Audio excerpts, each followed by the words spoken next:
Good morning, and welcome to Ask Elly Intuitive Insights and Your Questions Answered. Today is May 4th. I'm almost going to have to do this joke. May the 4th be with you. Ha ha. Well, I did it. And not only that, but this is a great day today with Mars sextile Uranus. And so this will bring out innovative and experimental and independent side of you. And if you're working on an artistic or a scientific project, you can forge brilliant breakthroughs right now. This is an excellent time to get working on these projects. Anyway, I wish everyone a happy Mother's Day coming up this week and another exciting day that we want to mark on our astrological calendar is Tuesday, the 10th of May. This is when Jupiter enters Aries, and it hasn't been in Aries since June of 2010. So, Aries is an energetic, optimistic fire sign. It's known to favor self starting entrepreneurs. And Jupiter will remain in Aries until October 28th. And so then it's going to go into Pisces. But bottom line is, it's going to be in Aries for quite some time. You want to use this wonderful energy. And today I have a very fun guest with us, Betsy Chasse. Good morning, Betsy. I think you are here with us. Is that true? I think so. Can Yeah, you you hear me? are. Oh, Yes, I did it. you did. Wow. Girl, I knew you were going to do it. Okay. I look, Given your bio, you had to do this. Okay. look, it looks really good on paper, but when it comes to hitting buttons and launching things, usually I have to call one of my children, but I was able to make it work today. So, I am so happy. And not only I'm really grateful that you're on at this hour. Betsy's in California. This is still time for coffee for many people out there. So I'm oh, very, I'm still having my coffee. great. I'm still doing the coffee.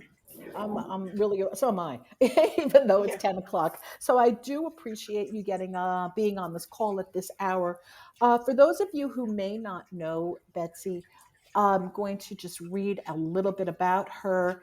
Betsy is an award-winning filmmaker, best-selling author, change maker, and mom. She's probably best known right now as the co-writer, director, and producer of the hit film "What the Bleep Do We Know." Soon, well, actually, it's released. Bliss Up, The Energy, The Ultimate Healer 5-part docu-series is up and running, I believe. I saw part of it on YouTube, so we'll talk about that. Betsy's also produced the award-winning Song of the New Earth, Pregnant in America, Radical Dating, and The Empty Womb. And she's authored multiple books, including Killing Buddha, the documentary filmmaking masterclass, Tipping Sacred Cows, and What the Bleep Do We Know? Discovering the endless possibilities to altering your everyday reality. In addition to several best selling self help compilation books, she enjoys consulting with multiple clients to develop multimedia content for worldwide distribution. And she's currently in production on the Galileo Project and Killing Buddha, the series. And we're going to talk about the energy. We're going to talk about a lot of stuff, Betsy.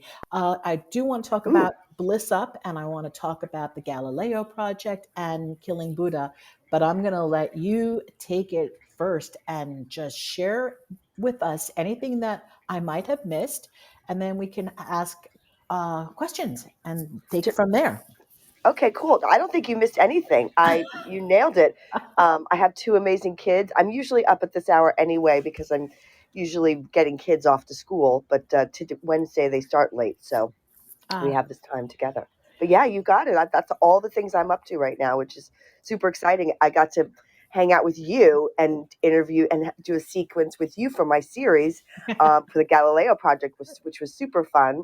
And you found my executive producer's cat for us, which is amazing.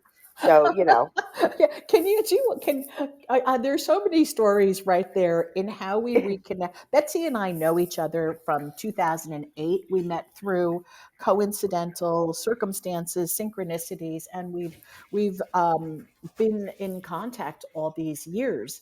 And I'm also quite honored personally to say that I did have a chapter in a compilation that was with Betsy back in 2017 called Dancing in the Unknown, and so yeah. that was fun too.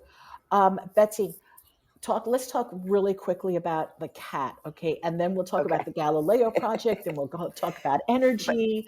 but Yeah. the cat is really the important thing, because it was hilarious. It was so funny. I was interview. You were doing a sequence with me for my series, the Galileo Project, which is a really fun project. Which will, I mean, I can share a little bit about it now. Yes, please Basically, do, please do.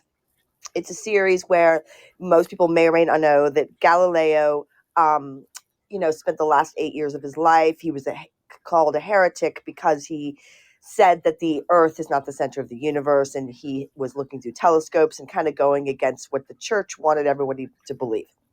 Nothing, nothing different than what's going on now, by the way. Um, Mhm. so what we're doing in this series is we're going out and finding modern day Galileos, people that are doing amazing research on all sorts of different things that could radically change the way everybody interacts with this world. And one of them was in human abilities like psychic abilities, like telekinesis. And so when I was thinking what we're doing with this series is we're interviewing really cool scientists, but we're also going to everyday real people that do these kinds of things like with your psychic abilities. And we wanted to, so people get to see in the series that it isn't just some weird thing in a lab, or it isn't some wacky person. Like we all can have psychic abilities, and we have a wonderful host. Her name is Heather, and you were teaching Heather how to tap into some of her psychic abilities. And so we were filming this, and I got a text in the midst of it all randomly from my executive producer saying, my girlfriend's cat is missing. And so I just said to you, like almost as a joke, oh, my finance or my executive producer's cat is missing. And I don't know, you just sat right down. You were like, well, here's what's going on with the cat. And you said the cat is with the man, this man or a child is feeding the cat, and the cat's fine. And I got to remember, I want to remember what you said, because you said, say this sentence and the cat will come back and show you that it's okay. But what was the word that you said? Like you Ordain. said, I now ordain the cat returns. yes, Hmm. that was Hmm. it. It was so I texted him back and I said, look, the cat is fine. Someone is feeding the cat because they're with them. Go out Hmm. and say, I ordain the cat to return, and then the cat's going to come back. And Hmm. literally the next day, he calls me up and he goes, the cat came back. He just came sauntering up like nobody's business. And I realized when you said to me that there's a man taking care of the cat, I'm the man taking care of the cat. It was perfect. It was so funny. So there you go. And I'm going to put that in the series. I'm Oh, totally going to really? use that because it's funny and it's true. Like there was, what was so beautiful about what you did, Elly, was like there was not even a second like, oh gee, what are we going to do and how are we going to? You just sat down and within seconds you tapped into the cat. It was brilliant. It was the best example of how psychic abilities, how it's possible than I could ever recreate in some sort of skit or anything. It was perfect.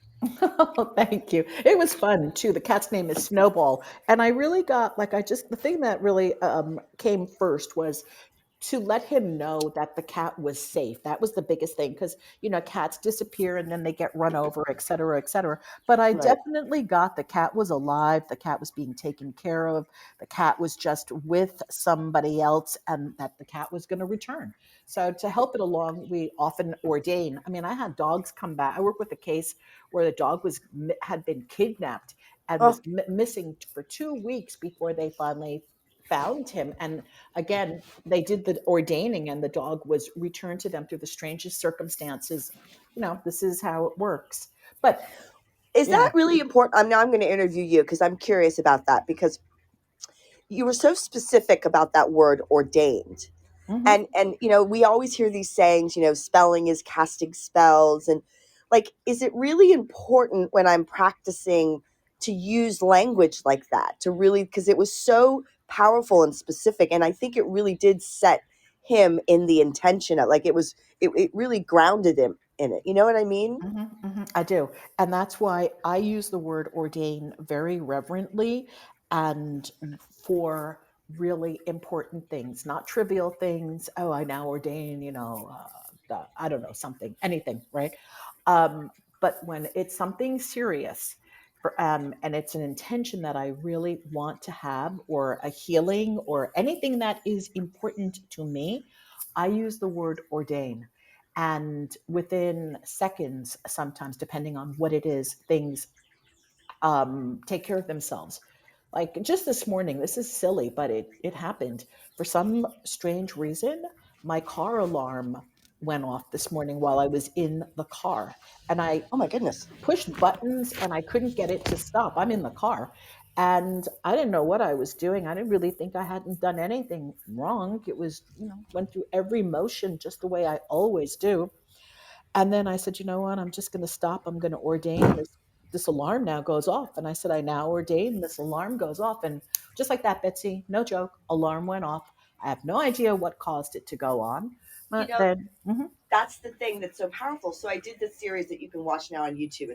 It's on the YouTube channel is called mhm, Bliss Up Now, and it's called Energy the Ultimate Healer. And excuse me, what we find out in this series is that, people think of energy healing as some weird woo woo out mhm, there, mhm, wackadoodle thing. It's actually very science has proven what it is. And so when you say ordained, and you get into that frequency, and that's what it is. You align into a frequency. mhm, And that, when you get there, you can do these things. You can shift energy. You can heal your body. You can find a cat. It's a very specific thing. What scientists are thinking, there's a couple of theories around it. One of them is that the Earth has this frequency called the Schumann resonance, mhm, which is a certain, I can't remember the hertz, but it's a certain frequency. It's the same frequency that your body should be at for ultimate health, by the way. mhm, And mhm. it's the same frequency that when you get into that frequency, they call it coherence. Right. And when you get into that coherent frequency, quote, magic can happen. And that's just the way we go in the series. We go through and explain how all of this really works from a scientific perspective. Just to take some of that taboo away from the stuff, to take away the, like, this isn't weird, this is what science will tell you about it, and here's how it happens, and here's what you can do. Because the trick here is, any good energy healer will tell you, I'm not healing you, I'm just helping you get into the right frequency so your body can do what it naturally does, which is heal. Yeah, yeah, that's beautiful. I started watching. It's fascinating, and uh, can you tell us some of the? I mean, I know this. I know it's 5 parts. There's a lot to it, but can Yeah, you pick out one particular, let's say, experience that even blew you? You know how there's always stuff that still yeah, blows us away, even though right. we understand. But was there a particular experience that you had doing this docu-series that really blew you away? Well, one of the things that fascinates me personally is the sort of merging between the ancient wisdom and new technology. I mean, I Mhm, think that's what's exciting about what science can do.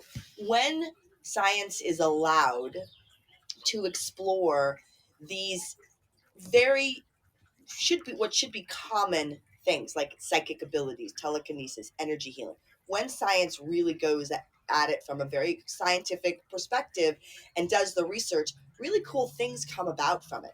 And one of the things that I got to do personally was, there's this wonderful doctor. Her name is Dr. Ann Baldwin.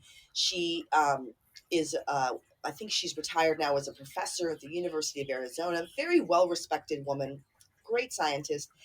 She teaches Reiki now to medical professionals. mhm, Reiki is now being used in hospitals all around the world, and even in the US. The US is almost always one of the last places to adopt these kinds of things. But she had this machine called the biowell, what happens, we're always emitting from our bodies electrons and protons, right? They're always Mm-hmm. coming off us.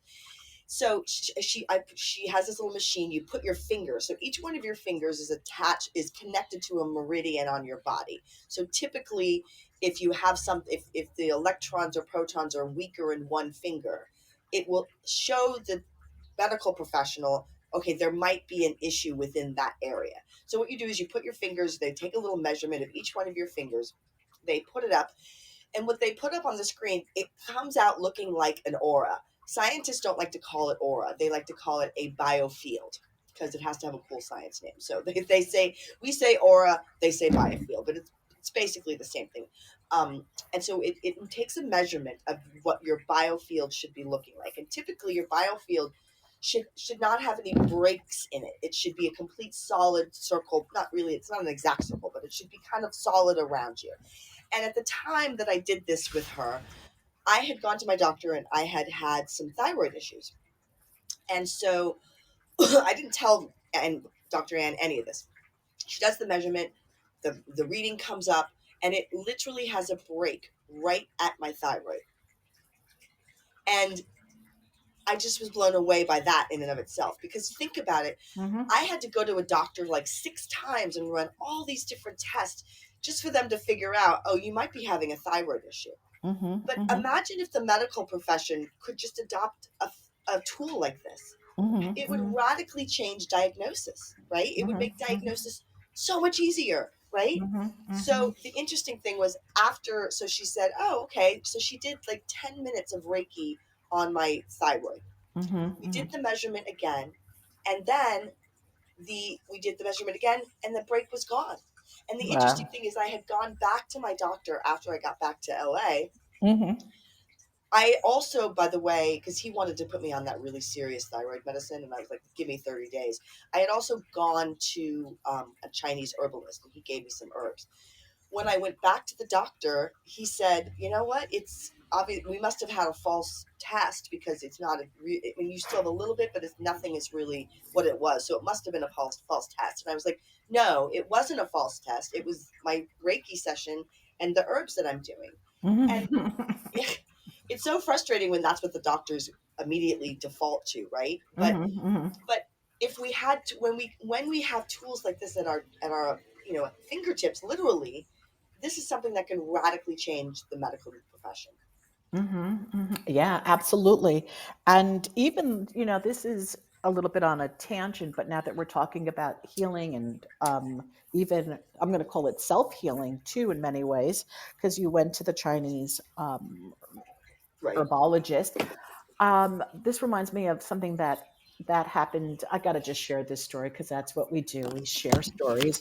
When I used to be a very heavy smoker. I started smoking very early in my life, and then at when I was really getting into, like, at the real towards the end, when I was smoking Gauloise filterless French cigarettes, it was really bad, and I started coughing and I had pneumonia a lot. So I went to the doctor and they did a chest X-ray and they found a black spot on my lung. And he said, you got a black spot on your lung over here, and I'm going to suggest that you stop smoking. And this is scary for us. No, he didn't use the word scary. He goes, I'm a little concerned about this black spot here. And so I'd like you to come back and I want to go in and take a look at this deeper and see what is going on. Well, when he told me that on the way home, uh, I, I was still smoking. And then at that moment in time, I said, okay, I'm not going to have this. I'm going to heal myself. And so I started doing creative visualization every single day and removing the black spot from my lungs. Also, I stopped smoking. That helped tremendously. But I worked on visually removing the black spots so that when I looked at my lungs, they were totally clear and clean, and my lungs were clear and clean. And then I went back a few weeks later for the second X-ray, and there was nothing on my lungs. And then he said to me, "Well, it looks like we had a false reading, and that's really great, so go have a good life. Glad you stopped smoking. It's interesting because we interviewed for the Galileo Project Bernie Siegel, Dr. Bernie Yeah. Siegel, Mm-hmm. and he's probably 90 now or somewhere up there. But he started doing exactly what you said way back in the 70s. He would Mm-hmm. tell his patients, you know, to do visualization, to do meditation, go change their life. Like he would say, quit your job. And he was constantly referred to as the crazy Dr. Love. Like the New York Magazine had him on the cover once and they called him the controversial Doctor of Love. And Mm-hmm. people would just like think, oh, there's Dr. Bernie. He's crazy. However, his patients always did better. Mm-hmm. And sometimes he would say to the patient, you know what, let's visualize all this while you're doing chemo. And Mm-hmm. sometimes he would say to the patient, maybe we should not do chemo. So he was never anti Western medicine. He was just Mm-hmm. what is going to work best for Mm-hmm. this person to help Mm-hmm. heal their body. Because that's what our bodies do. Our bodies Mm-hmm. are natural. That's what they're supposed to do. And he did years and years of research on this. And now, you go into cancer treatment centers and they have visualization, they have meditation, they have Reiki, they have all these things that at once were considered, completely nuts to do. Right. And that's what interests me. It's like, okay, now we know meditation works. We know that simply sitting and getting quiet changes your physiology. It's not just oh, it makes you feel better because you're silent. It literally changes the physiology in your body. So Mm-hmm. we know that to be true. That's science. So now what's the next level we can take that to? Mm-hmm. Mm-hmm. Yeah. And this brings me to another question. This is something that I focus a lot on. People who are open to this work, people like who would go to Bernie or who are going to be watching the documentary and listening, they're open to this work. What about the rest of the, let's call it the, I don't want to use the word 3D, but I did. I threw it out there. I used a third dimensional word. I used it. Only seriously, what about people who still do not believe that their thoughts have an influence on the emotions and the chemicals of their body, and for them to believe that for them to even understand believe is really, it comes down to believing, Yeah. despite what the medical profession is showing, for them to believe that this is real is so difficult. Thoughts on that, Well, that's Betsy? because of Because our it's programming. I mean, and that's because of the dogma. I mean, we have mm-hmm, dogma in the church and we have dogma in science. And, I've always been a big, excuse me for getting radical, but, part of our problem is that we have a for profit medical system, mm-hmm, right? And mm-hmm, when it becomes readily available, when people start to realize, wait a minute, I have some say in how I heal my body. I have some say. I don't necessarily have to take that drug. I can do this meditation technique and get the same results. It's a mm-hmm, problem for big mm-hmm, pharma because mm-hmm. that means it's very difficult to monetize, right? Mm-hmm. So Absolutely. Mm-hmm. so the paradigm really pushes the for-profit paradigm that we're in pushes that to the side. That's why I'm doing my series. And what I hope when I do the work that I do and why I do what I do is that, some person might watch this energy healing series or the Galileo Project when it comes out next year. And it might shift the needle just a little bit for them because all we need is to continually move or open people's minds just a little bit, and that really does bring more people into coherence. Just they Mm-hmm. don't have to dive off the cliff, right? And Mm-hmm. that's Mm-hmm. why the series that I did on energy healing isn't super sensationalized. I mean, we do have stories in there of miraculous healing. There are a few really amazing stories of people that did amazing things like you Mm-hmm. did, Mm-hmm. but there's Mm-hmm. also everyday people. We follow 4 healers and 4 clients who go through the process with an energy healer. And some of them don't have radical changes. They have very small shifts, but those small shifts sort of begin to snowball into Mm-hmm. bigger shifts.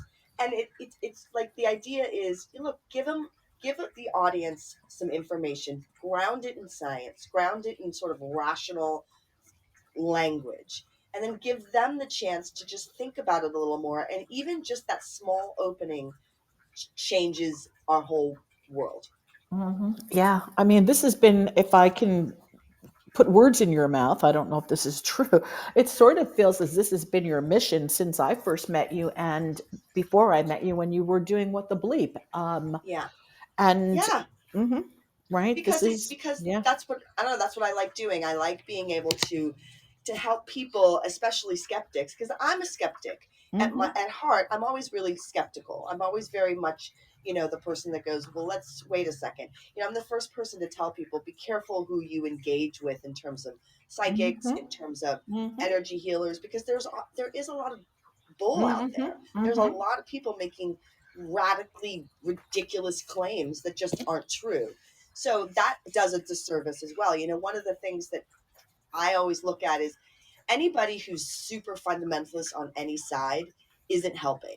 Anybody who's like an anti, big pharma and anti-vax, like it's so radicalized in that direction, they're actually causing harm as well, because they're not putting forth full, thoughtful information either. And when I talk to the people that I talk to, who are people like you, you're not just some, what you're talking about. We look, they want to see an integration. It's time for an integration between the West and the spiritual. It's time for an integration, like for instance, this particular tool that Dr. Ann showed me. Hmm.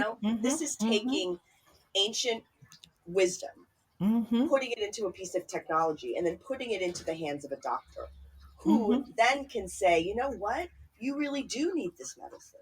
Or guess Yeah. what, we can do this without medicine. That's what I want to see happening, because the truth is, I had 2 C-sections. My babies wouldn't be 18 and Hmm. 14 and a half without medical Hmm. intervention. So Hmm. we have to come to that integration piece. Yeah, So it I doesn't agree. have to be so us and them. And that's part of the reason we get these people that don't want to buy into this, is because we're constantly putting them as, oh, they're bad, they're stupid, they don't know, they just believe their doctor. And we have to get away from that kind of communication and that language. I agree. Totally, totally agree. I mean, there's a place, it needs to be integrated at this point. I mean, Western medicine, it has been so phenomenal in saving people's lives that we just can't dismiss it. I mean, really, I wouldn't have had 3 kids either without Western medicine. Uh huh. But what the Mhm, thing is, for me, it's like I always try to shift the conversation away from creating a villain. Part of humans love a villain. We always want to mhm, find a bad guy.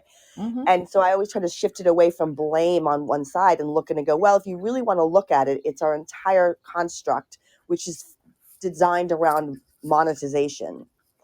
And until we're really willing as a species to step up and say, we need to shift away from monetization and into compassion, it's going to be very difficult. This is an uphill battle no matter which way you face it, mhm, because that's mhm. a radical change in our entire consciousness. Our whole paradigm has to change from monetization to compassion. I agree. I agree.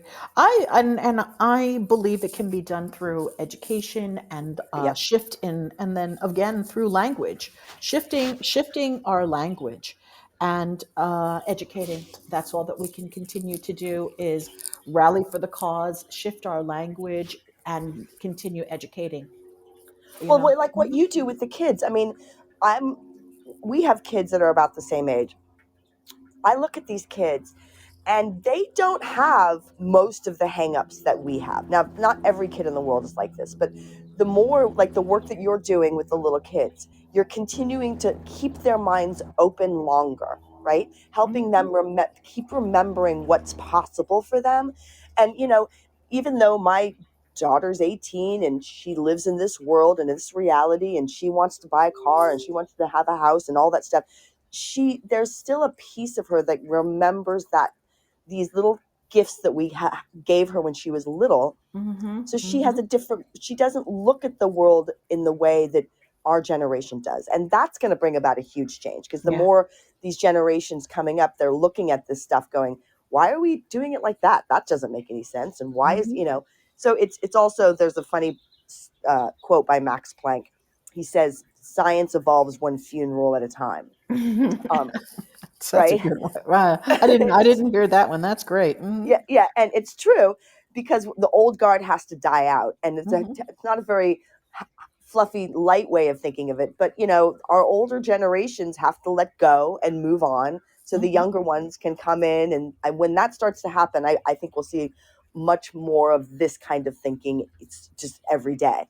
Hmm. I mean, I know, like, I know from my youngest son, who has gone through, I'm going to call it this training, and not just the training, the actual physical training, um, of remote viewing and telepathy, but that he's also gone through the language aspect of it, understanding that thought creates, that our language and our thought go together, so that when we're speaking, we have to be extremely mindful of what we're saying, the brain, and understanding how the brain, doesn't get that we're joking around. Oh, I'm broke. Brain. Oh yeah, okay, I'm broke, and now I'm going to show that to you in physical circumstances. And so, what happened for my youngest son who went through this training is that he is very, very conscious of the words that he uses, what he's speaking, and how he goes about intentionally focusing, um, on his current reality, so that the current reality and what he's focusing on then will give him the future, because we know that to be true also. Our thoughts currently, the thoughts that we're thinking right now, and the words that we're speaking, and the stuff that we're saying, well, that's going to be our future in a couple of, that's going to be the next reality. Those are the circumstances that we will engage in. So, I think the more awareness that we have around that, um, the more we'll see change also. So, just Well, kind it's of just threw skill that in. sets. It's just a Exactly. shift. It's just, I mean, like what I was really happy when my son, I remember he was in fifth grade, they started doing what they called mindset training, Mm, right? And hmm. I looked Hmm. at it and knew it to be, oh, that's just them teaching them how their thoughts affect their reality. Hmm. But they didn't want to say that, right? They can't. Hmm. It's like they don't want to call yoga. They, in places they call it stretch classes, right? Because Mm, hmm. people get really weirded out. It's like using the word God. I always think it's funny because spiritual people will talk about the universe, right? Hmm. And religious people will talk about God, but the God people will get triggered when the universe people say universe, and the universe people will get triggered when the God people say God. But we're all actually talking about the exact same thing. Uh-huh. We really, Uh-huh. we don't call it. I call it Bob, by the way. That's what I refer to it as Bob. I just say Bob. And my children now, it's very funny when we're out and like we'll get a great parking space or something good will happen. My son will literally look at me and go, "Bob is spot on today, isn't he?" And I'm like, "Yep, he's rocking it." I mean, because it's so because we put so much onto some of these things that are external, that we make them external, right? Hmm. It's Hmm. not an external thing. We are Bob, we Yeah. are God, we are consciousness, we are the universe. And when you start to really help people see it from that perspective, you're right, they start to change the way they think, they start to be more conscious of what they're thinking and their actions, and they become more present to what is and what's showing up and how to read those signs. And it's just that simple. It starts for my son. It was just really fascinating to go, wow, here they are in his fifth grade. He's in ninth grade now. In fifth grade they Hmm. started teaching them mindset. And I Hmm. thought, Hmm. that's going to make a difference to these fifth graders 5 or 6 years from now. It's going to Absolutely. change, and slowly that's happening. I wish it could happen faster, but we have to be patient.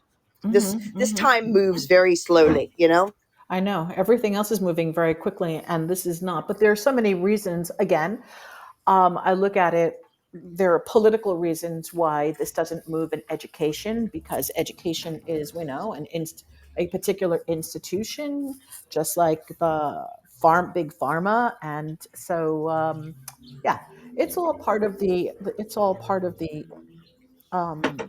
institution. Let's just call it like Yes. that, Well, and for lack of a better word. institutions Um, are I always have a question. the last Um, behind. Sorry. Go I ahead. want to ask the audience if they have any questions, and then I too have a question, because I want to hear what you're like. What's next now? I know you probably have to go. I'm assuming you have to go put everything together and start editing all of this, and There's a lot of work to be done right now. So I can't wait to hear about that. But I do want to turn this over to anybody out there right now. If anyone has a question for Betsy, now's the time to either type it in or call it in. If you have a headset, you can call. Otherwise, just type in your question. Because we do have quite a number of people here that are leaving comments. I don't know if you can see that, Betsy. I do see that a lot of people are leaving comments. Thomas said, "Betsy, you're spot on." I don't know what I was spot on about, but thanks, Thomas. Um, uh, so you know what? It's going to take me a year. Talk about moving slowly. I think people with the big blow up of places like TikTok and YouTube. I think people sometimes think that these shows, it's so easy to throw these shows together in like a month, but Mm-hmm. the Galileo project will take me a year to complete. So I'm hoping it should come out probably sometime this time next year. Mm-hmm. Um, the energy healing series took almost a year to put together. Mm-hmm. And, again, I take my time because I want everything to be really thoughtfully put together, because my purpose is, I want it to have an impact. And so Exactly. it usually takes, we've interviewed probably 15 people so far. And when you do a project like this, we'll end up with somewhere between 50 to 80 hours of interview footage that we have to edit down into Wow. some sort of cohesive. It'll be a 5-part docu-series. I kind of like the 5-part docu-series Mm-hmm. method for some reason. It seems to work. Mm-hmm. Mm-hmm. And so we're going to go, through different topics. And so it'll take some time. Let's see. Mm-hmm. The Northern Minority Poverty Law Center says we have to let life interpret itself, not interject what we think. Several years ago, science was able to narrow the language of our pure DNA to an ancient Middle Eastern script. Now we know the exact language and script used. Now that's real progress. Yeah, you know, one of the things that I hope to see happen more, and it is a little bit, but we don't talk about it, and is that there's a lot of really amazing research going on. Um, a lot of the scientists, I interviewed a really amazing neuroscientist. Her name is Marjorie Woolacott. She was, I don't think she was the dean, but she was one of the professors, or she was the dean of the School of Neuroscience at the University of Oregon. It took her 25 years to come out of the closet, to start to be able to speak out loud her own research that the conscious is not confined to the brain. Because in the neuroscience world, you're weak minded or you're not a very good neuroscientist if you say anything other than consciousness is a byproduct of the brain, right? So it took her 25 years to have the courage to come out and speak about this. And I hope that we can change that scientists can say, you know what, I think this is happening, and look at this phenomenon, and let's really look. And what that's called is materialism versus post-materialism. So materialism science says has to be, if I see it, smell it, touch it, it's Mm-hmm. real. Mm-hmm. Mm-hmm. Post-materialism looks at near-death experiences, looks at all these quote anomalies, and says, how do we study those in a way that still is as rigorous that the scientific method wants us to be, but allows for us to really examine and discuss in open circles these quote anomalies. So that would be a great shift. So the note troll says, does your doc have anything to do with the Avi Galileo project? No, it does not. It does not. We're actually going to leave for the first season anyway. Aliens alone, because a lot of people are doing stuff on aliens. They have their thing called the Galileo Project, and oftentimes when I mention this, people go look that up, which is cool because it's a cool project. So I hope they're getting a lot of buzz too. But no, it doesn't.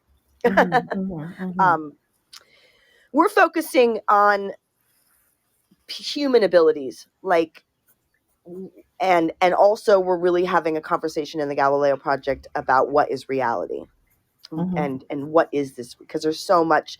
We talked to somebody like Tom Campbell, who has a really fascinating studies that he's doing on what is reality, and he talks about it from the perspective of a holographic universe. Mm-hmm. So we're looking at those, like those kinds of things. And all of the scientists that we talk to really are starting to show that there's different levels of consciousness, and that here in this reality we are at a certain level, but there's other levels. If you want to think of it, we have to make things linear, so if you want to think of it as above, that there are higher levels of consciousness that we're going to reach. And that basically Dr. Sue Morter in the energy healing series that I did said it so beautifully. She's like, there's this vastness of consciousness, and then we slowly filter down into this reality. And that's why that's why we have a brain. Our brain is actually a computer that consciousness works through, and we have all these filters, which is why we can't why we have to work so hard to tap into like your abilities that you have so beautifully, Elly. Most of us have to work really hard to do that because our filters have been put in place. Now we don't know why we have these filters. Why should we? But this is how this reality is operating. Yeah, yeah. Talking about consciousness right now, again, I have to share another personal story. Last night, I had a dream about a friend of mine whom I haven't spoken to in a few months. So the dream was very interesting. So I sent him an email this morning and I said, I had a dream about you last night. And so I'm reaching out and saying hi. And the response back was big letters OMG. I dreamt about you last night also. Isn't that wild? Wow. And I'm like, no, I didn't say that. I'm like, no, it's not wild. It's just consciousness. But Yeah, again, we're in a different state now. Now in a deeper sleep state, it's so much easier to work with the consciousness because all the filters are gone. And so it was exactly. fascinating, just fascinating. And that happens if people would just take, like, I always tell people now, just like, do you know what? Just spend a day looking for the synchronicities, Hmm. just for Hmm. fun. Hmm. Just, and it's so amazing when you just start to play that game a little bit. You Hmm. start to go, oh my gosh, like this happened, this happened, this happened, this happened. That's how did that all happen? And that's just your own ability to start to play with the field a little bit, to Hmm. play with what's going on, quote, outside of you.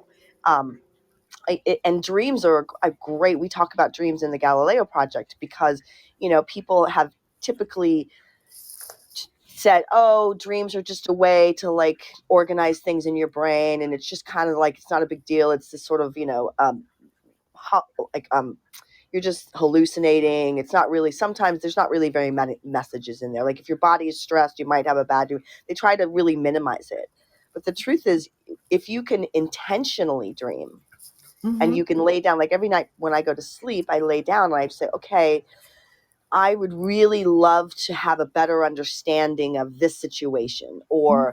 or I would really love to have some ideas about how to tell this part of my documentary or whatever I'm working on. And I lay down and I intentionally focus on that and do meditation as I go to sleep. I can wake up in the morning, or sometimes in the middle of the night I'll wake up, and I have a recorder, I don't have a notepad, because I learned that if I wake up in the middle of the night to write something down, I can never read what I wrote in the morning. Hmm. So I record it. Like I'll get great ideas, and like, Hmm. I had this happen. I had to film in Princeton, and I was hoping to film at the university, but they were just so expensive. And so I was like, gosh, what am I going to do? And every day at around 2:30, 3 o'clock, I try to lay down for like 20 minutes and just meditate or just take a minute. So I Hmm. laid down and I said, I need to find a place to film in Princeton. And so I just laid down, and in my meditation, this picture came up of a house with a ginormous stone fireplace. And Hmm. if anybody saw what the Bleep, I put Dr. Joe in front of this fireplace where I interviewed him. And the fire was raging, and it was, became a very popular sequence. And so in Hmm. the meditation, I saw the fire was going, and it was this sort of wooden kind of like, looks like a little bit like a lodge. So and it said, get an Airbnb. So I literally come downstairs, I log into Airbnb, I type in Princeton, and the first house to show up was exactly this picture. Mm-hmm. Boom. Mm-hmm. There Mm-hmm. you go. It was like, well, problem solved. Mm-hmm. Mm-hmm. Within 25 minutes, I had rented that place, and it was all taken care of. Yeah, And isn't that's that? just how it works. I know, and I love it when it works like that, you know. And as we're talking about this now, I just want to stick in here. Dr. Joseph Murphy, back in the 1920s, 30s, 50s, you know, he was a student also of Emile Coué. Remember him? Hmm. And a lot of people then, Jose Silva learned from Emile Coué's system. He developed Silva Mind, again, tapping into the, you know, again, creative visualization. Shakti Wayne Dyer got there. You know, they learned from Silva, Tony Robbins, yada, yada. But going back to the dream state, I remember that Robert Louis Stevenson would get his plots by going to sleep at night and asking his subconscious for the story that he wanted to have. And that was the same thing that happened with James Cameron with Avatar. Yep. It came right Yep. through the dream. And we find that the dream programming ourselves before sleep, programming the subconscious to allow it to tap into the, let's call it the universal consciousness, the big hologram, I don't know, the big thing Yeah. in the Exactly. tap in there, and you will get your answers if you continue to do so. You know, you just can't go to sleep and then expect the answer to come immediately. Sometimes it comes during the day. You just like boom, you may be in the shower and the answer will hit you. So you just have to keep looking for it. You got to have your reticular activating system focused on receiving an answer. Mm-hmm.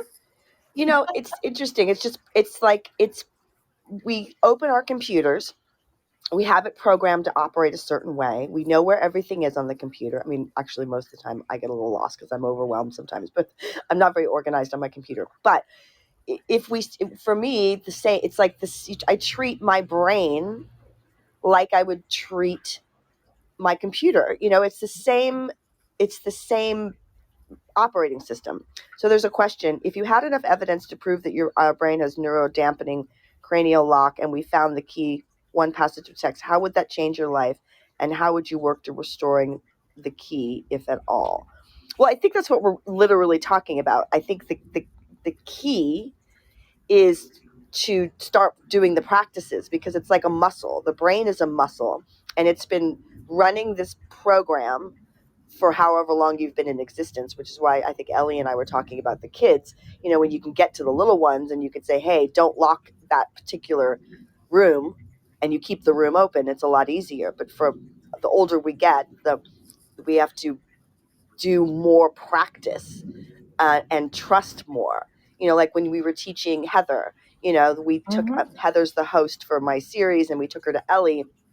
Uh, and she did pretty good for her first try, right? Because she Mm-hmm. was open to trying, so she did a Mm-hmm. pretty good job.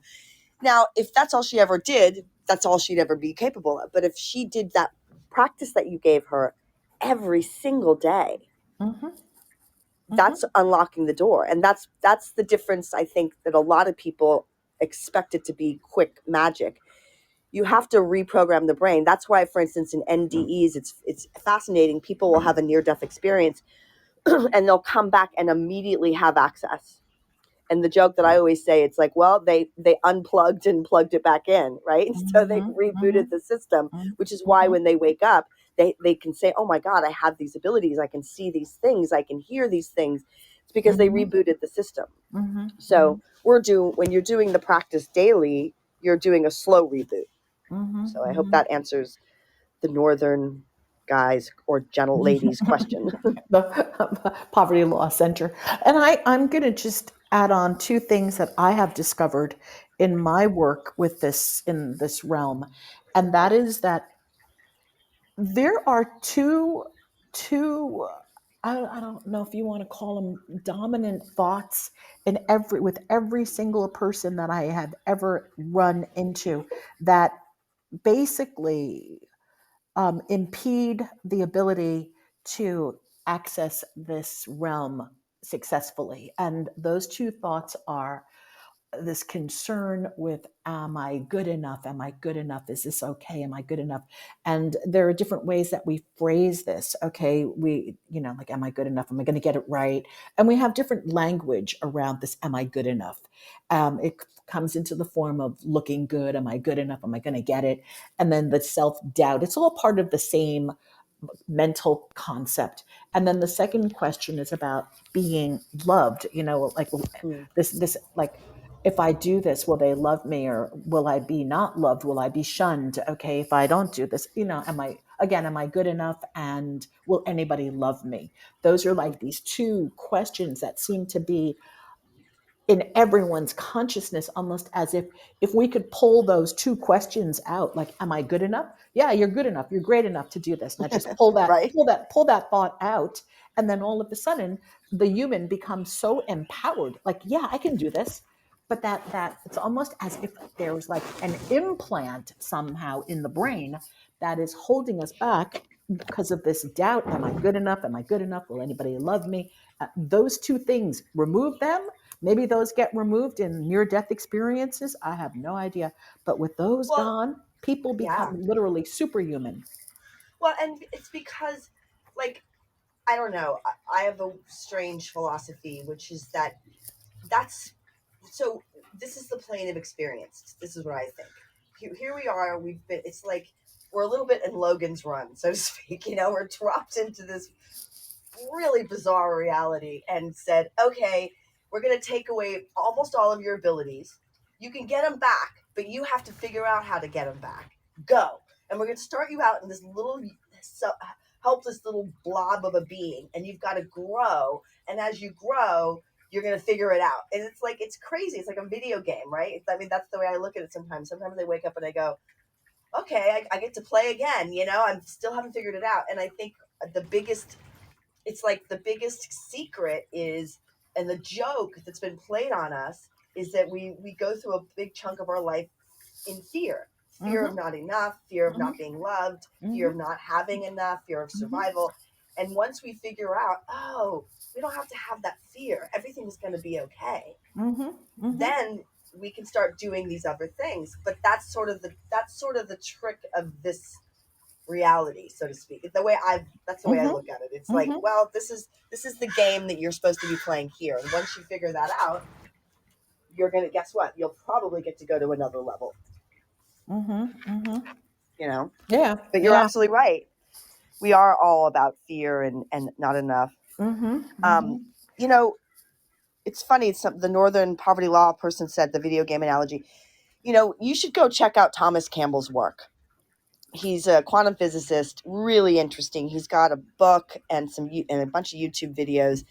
He explains this. This is what I love. I don't know how this happened, that it was me that gets to do this, Elly, but I'm like I'm just like a valley girl, right? I don't know.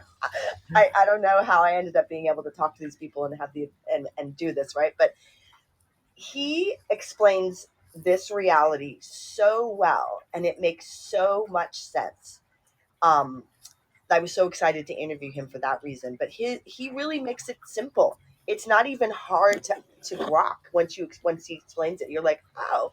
And for me, I think that's part of what I like. It's like when I can like, I don't know, my brain has to be able to understand a concept. And once I can really understand it, then I can use it and move through with it, right? Mm-hmm. So Mm-hmm. when I really understood what the nature of this reality was, it almost unlocked those superhuman powers to be able to maneuver through it with Mm-hmm. with more ease. Mm-hmm. Mm-hmm. That's awesome. Awesome. Yeah.